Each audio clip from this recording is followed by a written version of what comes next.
à quelle fréquence, quand on se mire, comment on sait qu'on a pris 1 ou 2 kilos. De toutes les façons, il nous en parle ce matin pour votre plaisir. Juste le temps pour lui de s'installer dans le studio pour nous offrir quelques conseils et pourquoi pas quelques astuces. Nous vous rappelons la thématique de ce matin, monsieur. Comment réagiriez-vous face à une épouse, une copine, une titulaire, une tisa qui n'est pas propre déjà sur son corps ou bien qui n'est pas propre à la maison? Qu'est-ce que vous faites par rapport à ce type de situation? 6 99 31 96 93. Nous parlons ce matin avec le docteur Ngemi, je le rappelle, des indices de graisse corporelle. Voilà, qu'est-ce qu'on entend par graisse corporelle? Pourquoi il existe une différence entre la graisse corporelle de l'homme et celui de la femme? Bonjour docteur. Bonjour à tous ceux qui nous regardent ce matin. Beaucoup de plaisir de vous retrouver. Moi, pareillement. Vous savez, s'il n'y avait pas le corona, je serais venue vers vous pour vous faire là là. une belle accolade. Merci bien, merci bien. Avec vous donc ce matin, pour les téléspectateurs, on va parler de graisse corporelle. Mais avant d'en parler véritablement, il faut déjà savoir ce que c'est. Qu'est-ce que c'est que la graisse corporelle? Moi, personnellement, je veux savoir ce que c'est. Déjà, est-ce que quand on a les bourrelets, là, c'est la graisse corporelle? Bien évidemment. Donc, commençons déjà par... On parle ce matin de l'indice de graisse. L'indice, c'est quoi? C'est un outil, comme on entend souvent parler de l'indice de masse corporelle. Ici, bien évidemment, il s'agit de graisse. IMG. Il y a IMC et IMG. Alors, ce matin, nous parlons de IMG. Qui est différent de l'IMG, qui est la masse... Différent de l'IMC, qui est l'indice de masse corporelle. Ici, il s'agit beaucoup plus de la corpulence, qui prend l'état de maigreur et du surpoids, pour ce qui est de l'IMC. Mais l'IMG, par contre, prend état de la masse de graisse et la masse maigre. Quand on parle de masse maigre, ici, il s'agit des os, des muscles, des organes, bien évidemment. Alors, parlant de ce qui est de graisse corporelle, bien évidemment, il faudra comprendre que c'est un constituant également de notre organisme, bien évidemment comme les os, les organes, les muscles, assez important, ça il faut le dire. Pourquoi? Parce qu'elle permet de stocker des vitamines pour l'organisme, bien évidemment. Elle permet de réguler la température de notre organisme. C'est également ça, il faut le savoir. Donc, voilà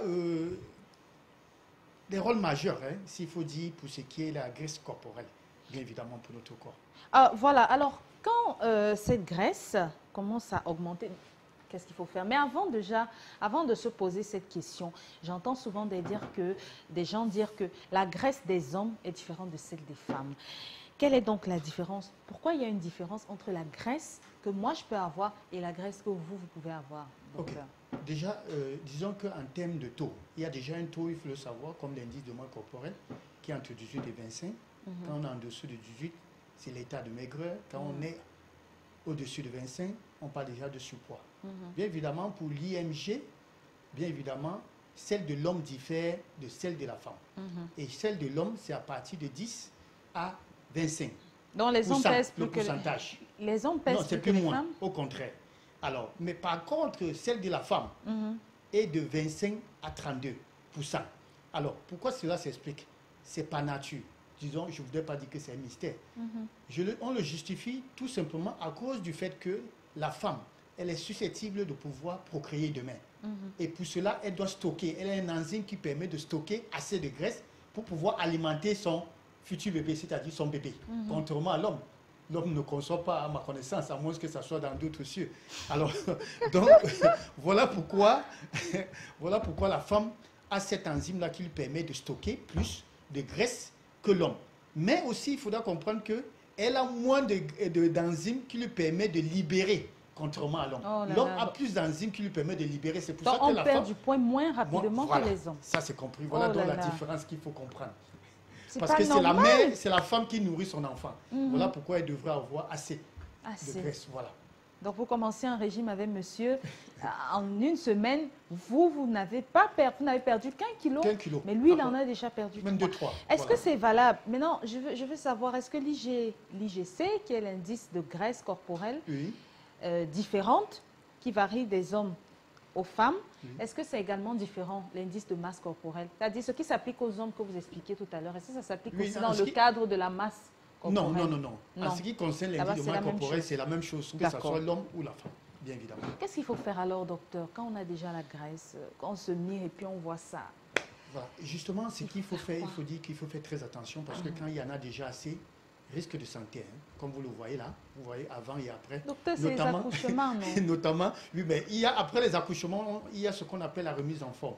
La femme se doit, et d'ailleurs il faut dire que son époux se doit de pouvoir prendre soin de son épouse. Et au lieu de l'insulter. Au lieu de l'insulter, parce que a priori, quand la femme commence à prendre du poids, elle devient un outil de... Je ne veux pas dire qu'elle perd déjà son éclat. Son éclat, voilà. Pour certains hommes, ils trouvent que la femme déjà perd son éclat et là, forcément, ils devraient regarder dehors. Mais je dis, il y a toujours ce qu'on appelle la remise en forme. Mais sachez déjà que ce matin, l'excès de graisse corporelle est grave pour notre santé. Et d'ailleurs, c'est pour ça qu'entre l'IMC et l'IMG, il faut plus se baser sur l'IMG, qui est la masse de graisse, pour pouvoir déterminer si on a une bonne santé ou pas. Alors, quand nous avons l'excès, il faut faire très attention parce qu'il y a beaucoup de maladies qui en découlent, notamment les maladies métaboliques, ça veut dire diabète, nous avons l'obésité, bien évidemment, nous avons l'hypertension artérielle, nous avons le cancer et tout ce qui est maladie chronique, bien évidemment. Voilà à quoi il faudra s'attendre. Mais je voudrais attirer l'attention.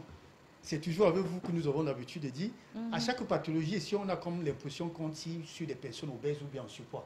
Mais je voudrais dire ce matin, pas ma voix sur la télévision du monde, que même étant maigre, mince comme moi, vous pouvez avoir un excès de graisse corporelle. Donc faites donc très attention parce que ceci nous concerne tous. Il ne s'agit plus de personnes en surpoids ou personnes obèses. Même étant mince, vous pouvez avoir une IMG élevée. Et là, vous êtes sur risque de développer des maladies cardiovasculaires. Comment ça se matérialise? Il y a des zones d'obésité. Il y a des zones, justement. C'est-à-dire, il y a des gens minces, avec des gros ventres, par exemple. Bien sûr. C'est cette façon qu'on décèle ces problèmes. Et ça également dans le sang. Parce qu'il faut dire que ce soit les cholestérols et les triglycérides sont stockés dans ce qu'on appelle les graisses corporelles. Alors, nous avons un outil. Bien évidemment, je ne voudrais pas faire la publicité de ces appareils dans les pharmacies parce que s'il fallait même faire la publicité, je préférais faire la publicité de ces appareils que de faire la publicité de la bière ou de la cigarette. Donc je voulais dire, dans nos pharmacies, nous avons ces outils-là qui nous permettent justement, quand vous y allez, ça vous donne vos paramètres, le poids, l'indice de masse de graisse, sans graisse, la masse d'eau et tout. Mais malheureusement, beaucoup de gens se basent sur le poids. Dès qu'ils prennent le coupon, là, ils regardent seulement le poids. Oh, mais ils oublient qu'il y a en dessous également la masse de graisse, la masse sans graisse et tout.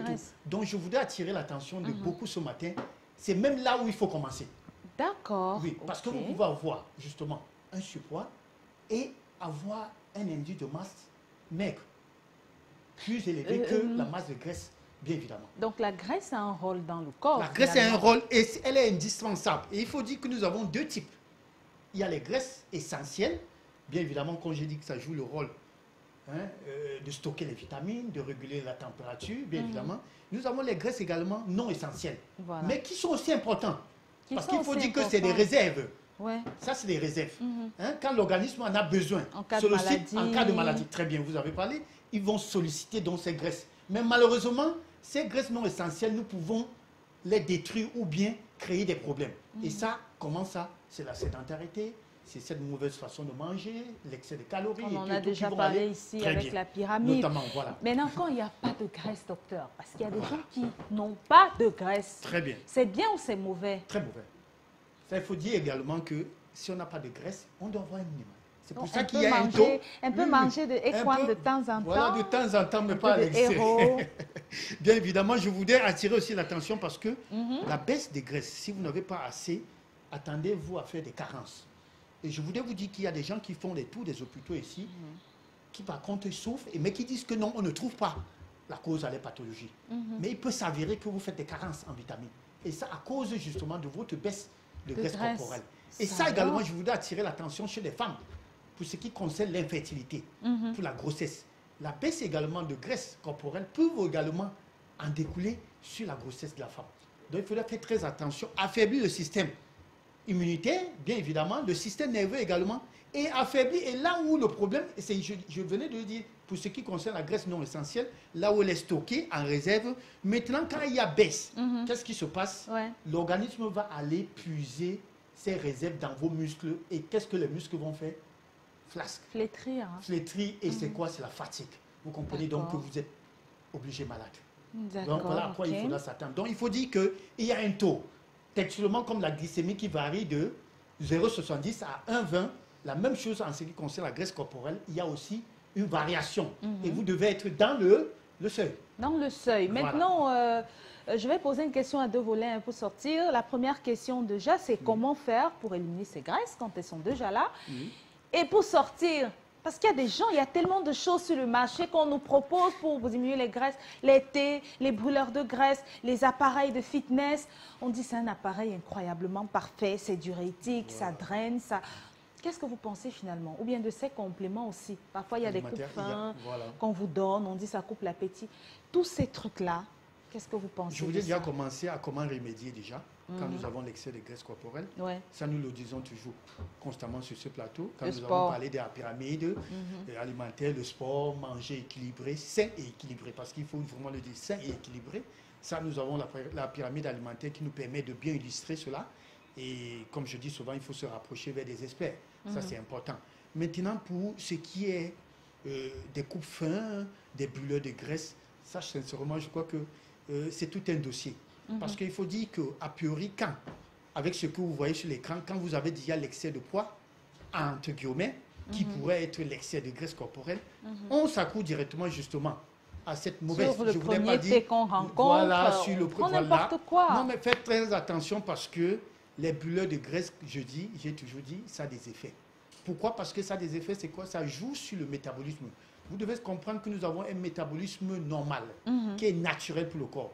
Et à chaque fois que vous prenez des brûleurs de graisse, ça va accélérer le métabolisme. Et une fois que ça accélère, ça pourrait vous créer une insuffisance cardiaque.